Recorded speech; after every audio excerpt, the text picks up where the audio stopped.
Okay, so this week we're talking about the one thing, and the one thing is defined as like a thing that prevents you from creating momentum. And it's funny because in my experience coaching people and on my own, the one thing is usually not consequential. So one is release or forgive. Two is Yep. just getting organized, like getting a handle on your space. There's something that needs to be done.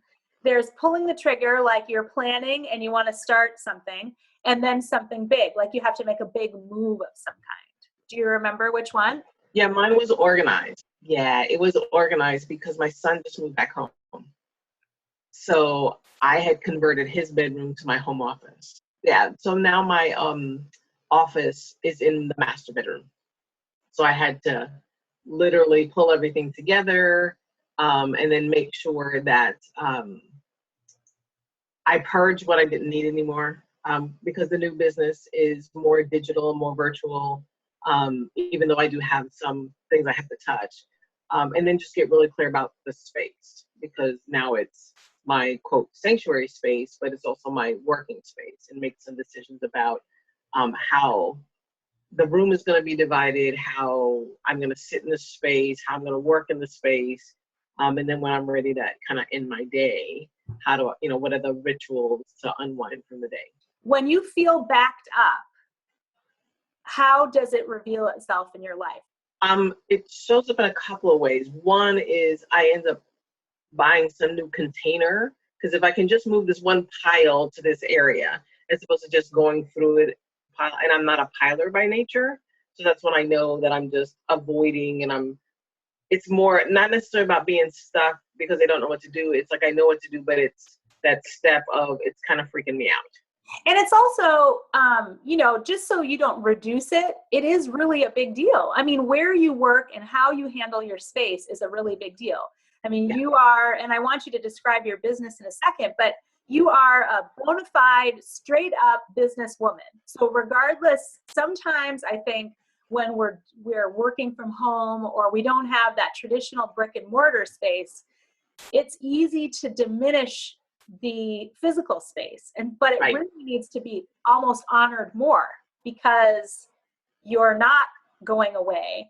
And so I appreciate you saying, so here, one of the things I hear, and it's so normal, is you want to handle it. Like you can see it and it's calling out to you. And so you start to go, well, let me at least handle it phase one. So you start phasing it out because you know you need to deal with it and you want it out of your head. You want to be able to focus. So it's almost, it eats at you in a different way too, because it's not who you are. I mean, if you're really a straight up awesome businesswoman, you feel like this would be taken care of. And so it's like monkey chatter trying to dig at you. Can you relate to that? No, yeah, I mean, you kind of hit it on the head. It's this, I know who I am, and my external doesn't reflect who I think I am, and getting to a place where I just honor that it's like everything happens the way it's supposed to, and this isn't a step back. This is really a step for me to really get clear about how I'm going to deliver services in a new and different way. And I don't need all the things I used to need in order to work. Yeah, it's a big deal. And I love this example because I think sometimes we think it's supposed to be more dramatic. But what happened here is that your circumstances, which congratulations having your son home and being able to have that connection is a celebration, but then it precipitates this thing that has to happen, which isn't what it looks like on the face of it. So on the face of it, you're switching offices. That's all anyone is ever going to know. You're just switching rooms. But really what's happening is it's challenging you at this moment to change the way you work. Less printing. Mm-hmm. What do you really need? This is the time to shed files and things, maybe because you have made transitions in your business where it's a different than it was 5 years ago. And so see, that's not small. So I think a lot of times our one thing on the face of it seems minimal. And so someone on the outside would go, Audrey, what's the big deal? You just have to switch offices, but it's not. Right. You are rethinking the way you do business. Challenged me to stop and feel the emotions I was feeling, to think about the thoughts that were coming into my head about, well, this is really a step back because when I moved to this place 5 years ago, he was much younger. So it's like, it's not a going backwards, it's a reset. And really it is a transition. I think it was the last of literally closing down. I closed my other business at the end of last year. So doing this solely being my focus requires me to think in a new way. It requires me to set up my desk. And, I mean, I literally have now a whole shelf of books that I ordered that I haven't read. So my challenge for me was that whole bookshelf read. Right. Oh, hopefully, hold on here. There you go. Okay, you froze for just a second. So, and I'll be editing this out, so it'll all seem seamless. So, here's what I want to do, just very quickly, is I want to imagine you have two piles, and you have all these thoughts, and you have to sort them out. And in one pile, it's the thoughts that serve you. In the other pile, it's the thoughts that absolutely do no good. And those thoughts that do no good are the ones that are trying to hold you in your now. It wants to hold you into safe, because it doesn't matter if it's a disaster.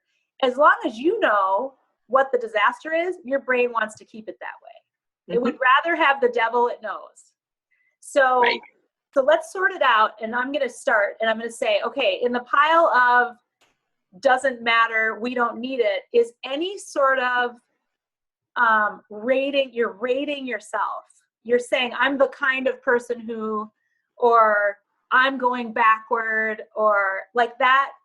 Who cares? Really what you're doing is you're moving your space and you're streamlining it to work for you. Right. Yeah. So can you think, what are the things that are good? Like in the pile of you want to keep that, it makes sense because this is your one thing. Well, let's see. So the thoughts that came up while I was doing it was I was excited to be streamlining because I think I like to be efficient. So, less and less movement. It was really good to clean my laptop because I realized I have a whole bunch of stuff that, from freebies to paid programs. It's like, I don't need this anymore. I need to focus on what is it that I need to, what tools do I need to have at the ready that is going to allow me to, that's going to allow me to focus on what needs to get done. Right. So, when you and I worked together a while ago, it's like, I have stuff like, oh yeah, I need to go back to that because I want to speak more. So I have to revisit all that information because now I'm ready to start, revisit it again and implement it for the now. Just like, like I said, some of those books that I bought because I knew at some point in time I would need the information. Now it's like, I really just need to sit down and start going through some stuff. So the good was, celebrating that, I'm clear about what the next part of the journey is. This is really exciting. I can create new rituals to make sure that I'm not reading on my computer in my bed. Right. So I can literally have the better break in my day that says, okay, we're done working. Now, if I'm going to read, it's going to be in an actual book, not on a computer, not on my phone, so that I can get to a place where my mind actually turns off so that I can rest well. See, that's perfect. So we shed all the things that were really naturally designed to keep you in your now. And it's totally becomes a celebration. It becomes a shift. Every time you delete something, every time you throw something away, every time you reclaim work that's already been done, you can celebrate. A foundation has been set. I'm lighter. This is what this is meant to do. And now the one thing becomes the momentum.